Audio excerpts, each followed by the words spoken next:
Ассалаумалейкум достар, сіздерді қасиетті Рамазан айымен құттықтаймын. Осы айда тілеген дұға тілектеріңіз қабыл бола берсін. Мерекелік дастарханға арналған осындай керемет тіске басарлар, манты, лимонад және брауни чизкейк дайындайтын боламыз. Маралмен бірге болып, видеоны ақырына шейін көрулеріңізді сұраймын.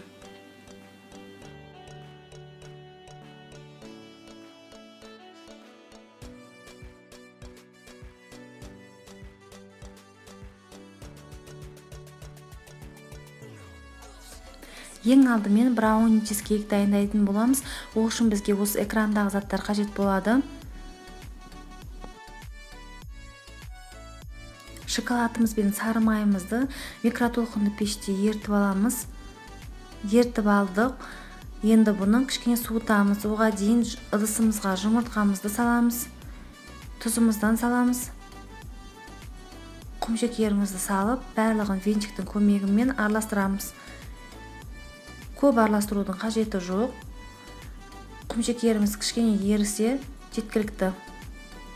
Суыған шоколадымызды қосып араластырамыз.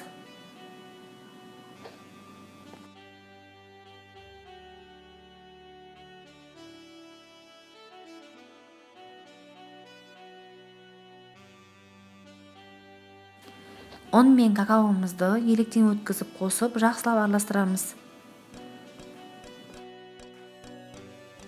Жаңадан шыққан рецепттерімді жіберіп алмас үшін менің каналыма тіркеліп, қоңыраушаны басып қоюды ұмытпаңыздар.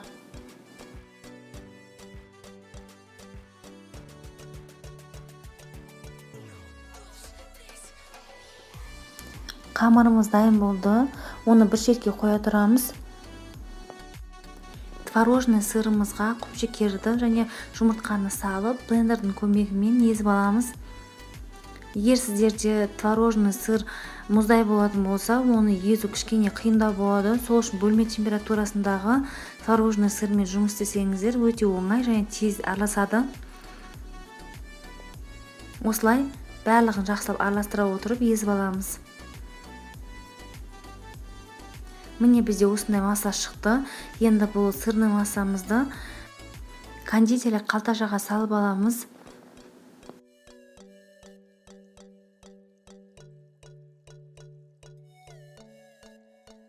Мен алдын ала осындай төртбұрышты форма жасап алдым. Пергамент қағазын көмегімен.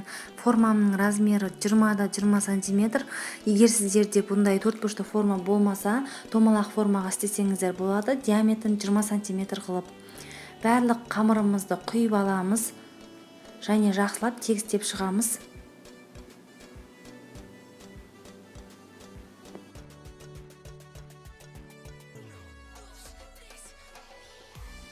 Қамырымызды тегістеп шыққан соң, кондитерлік қалташамыздың бас жағын қайшымен алып тастаймыз және қамырымыздың арасына тығып жатқандай болып, осындай дөңгелек жерді отырғызамыз. Қатты қысыммен кіргізіп шығарғандарыңыз дұрыс. Барлық сырный массамызды тура осы видеодағыдай жасап шығамыз.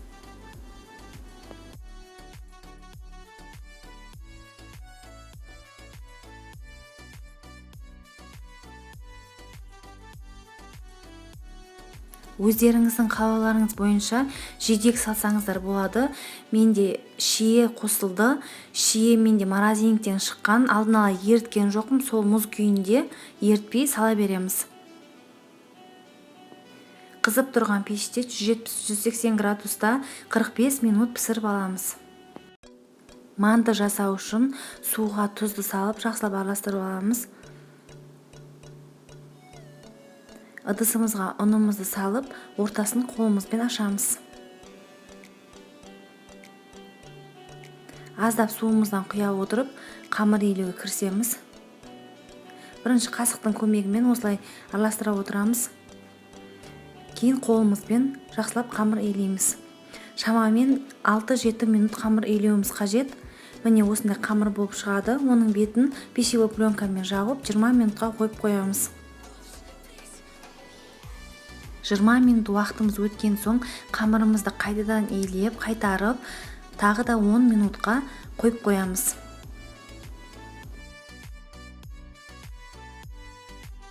Салмасын дайындаймыз.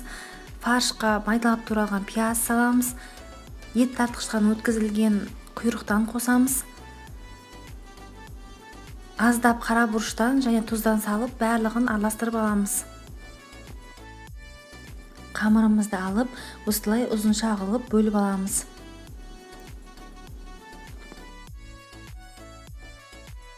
Бөлінген қамырымызды осылай айналдырамыз.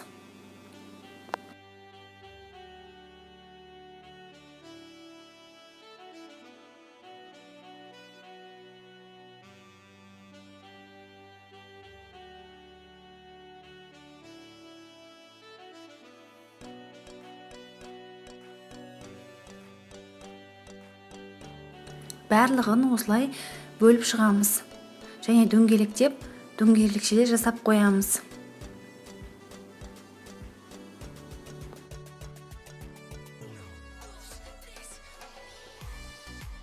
Қамырымызды оқтаймен жұқалап жайып шығамыз.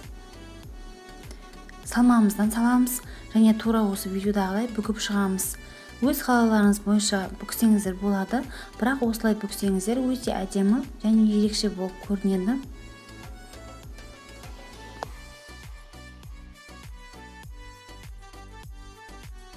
Дайын болған мантыларымызды 45 минут мантоваркада пісіріп аламыз.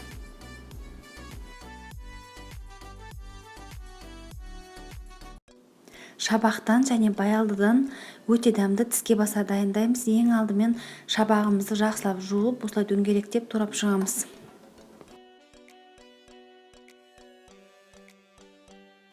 Баялдымызды осылай ұзынша қылып турап аламыз. Бас жағын алып тастаймыз. Қатты қалың қылмай, қатты жұқа қылмай, орташа қылып осылай кесеміз.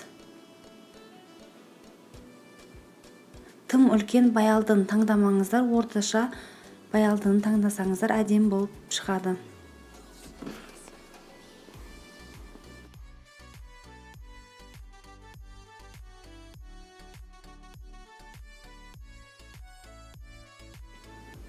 Кляр дайындаймыз. Жұмыртқаға тұз салып араластырамыз.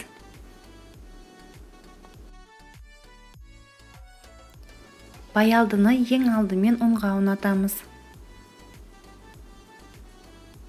Қолымызбен осылай қағамыз. Жұмыртқалы массамызға саламыз. Және осында сары панировочный сухариге аунатып, барлығын осылай жасап аламыз.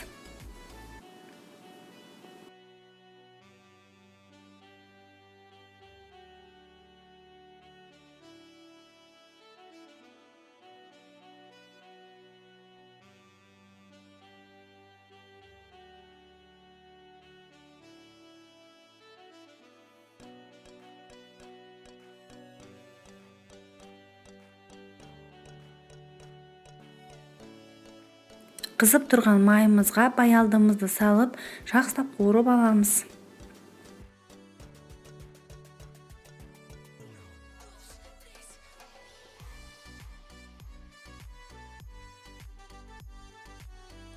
Шабағымызды да дәл солай қызып тұрған майда қуырып аламыз.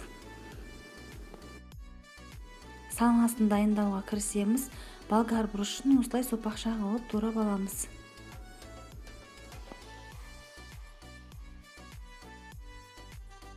Фетакса сырында осылайша турап аламыз.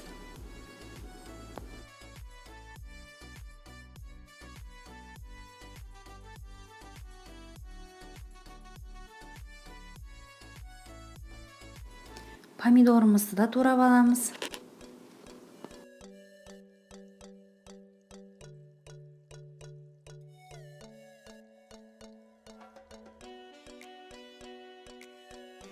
Соусымызды дайындаймыз. Оскогымызды майдалап турап, майонезге саламыз.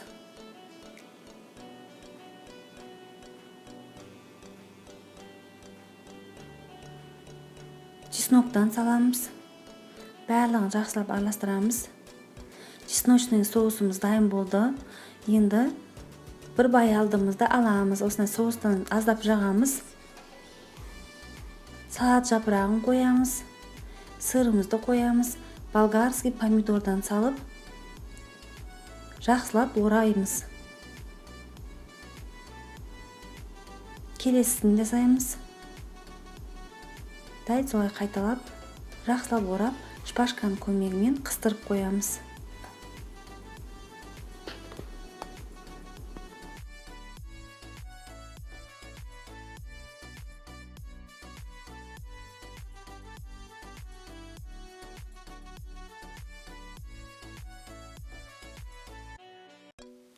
Бір үлкен лимонымызбен 2 апельсинімізді жуып, осылай майда бөліктерге бөлеміз. Арасындағы дәндерін болса бәрін алып тастаймыз.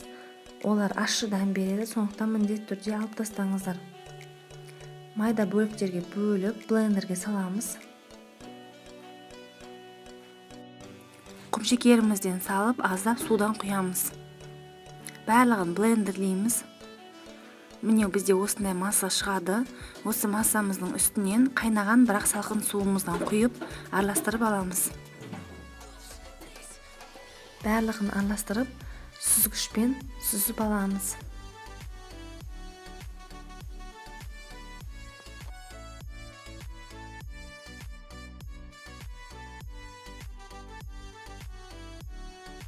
Лимонадымыз дайын. Өзіміздің қалауымыз бойынша лимонадтың ішіне мята мен апельсиннен салсаңыздар болады.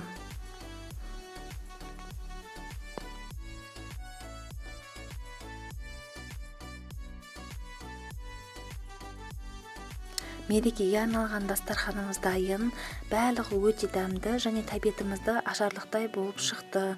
Міндетті түрде жасап көріңіздер. Егер сіздерге видео ұнаса, лайк басып, пікір қалдыруды ұмытпаңыздар. Менің каналымда бұдан да басқа торттардың, тағамдардың және сусындардың рецептілері бар. Кіріп көріп, қарап жасасаңыздар болады.